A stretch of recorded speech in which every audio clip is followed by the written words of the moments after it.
Good morning વિદ્યાર્થી મિત્રો, કેમ છો? મજામાં ને? આજે આપણે ધોરણ 6 ની અંદર સંસ્કૃતમાં ચિત્રપદાની એક જોઈએ. એમાં એવું છે, ચિત્રનું નામ આપેલા છે અને પેલા તો આપણે ધોરણ 6 માટે સંસ્કૃત છે એ નવું છે.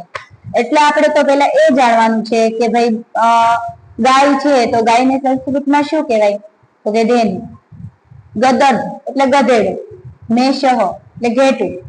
નકુલહ એટલે નોળિયું. મયુરહ એટલે મોર. કાકહ કાગડો.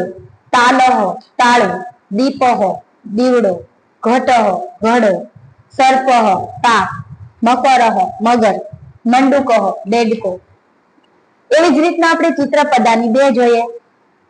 બાલિકા એટલે છોકરી. ઉત્પીઠિકા બેન્ચીસ. લતા એટલે પેડ પૌધા વેલો. થાલિકા થાળી. પુષ્પાધાની ફૂલદાની. શાટિકા સાડી. પેટિકા પેટી. ચટકા ચકલી. નદી નદી. ચુલ્લી ચૂલો. ઘટી ઘડિયાળ એન્ડ કુચિકા એટલે ચાવી. ચિત્રપદાની નંબર 3.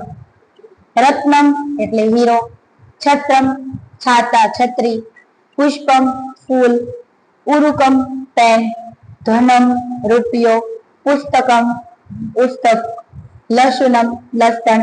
સીવનયંત્રમ સીવવાનું મશીન. વિમાનમ વિમાન. લોકયાનમ બસ.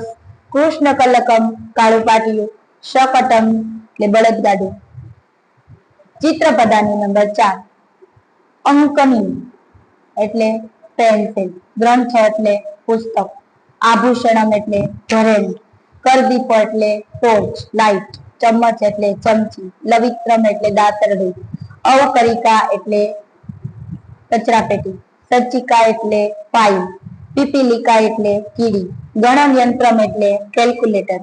દ્રોણી એટલે ડોલ એન્ડ પીચ એટલે ચાક. વિદ્યાર્થી મિત્રો, આ બધા જે ચિત્ર છે એ એવા નામ છે કે જેના સંસ્કૃત નામ છે આપણે ગુજરાતી લખવાનું છે. તો આપણને ચિત્રનું ગુજરાતી નામ તો આપણને ઓલરેડી ખબર જ છે, પણ એ નામ આપણે સંસ્કૃતમાં પાકા કરવાના છે અને પ્લસ એને લખતા શીખવાનું છે. અમારા વિડીયો ગમે તો લાઈક કરો, શેર કરો એન્ડ સબસ્ક્રાઇબ કરો. Thank you.